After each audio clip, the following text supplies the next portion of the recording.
This Cyber Saturday, we are doing a rehearsal for a wedding, and this ties into doing a rehearsal for when you do your disaster planning.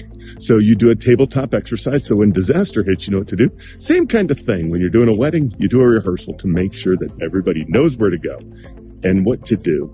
And that is exactly what you do a disaster plan tabletop exercise for, so that when things go awry, people know what to do. If something doesn't happen, people know what to do.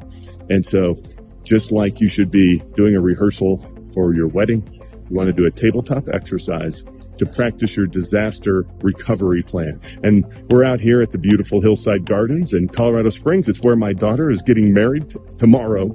And so we'll probably have a wedding Cyber Saturday too. But Hillside Gardens, a beautiful place.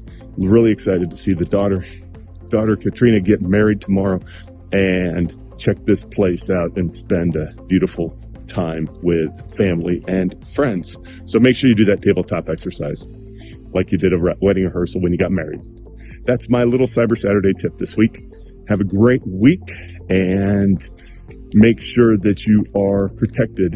And if you need help, give us a call, 719-439-0599, or on the web at www.coloradosupport.com.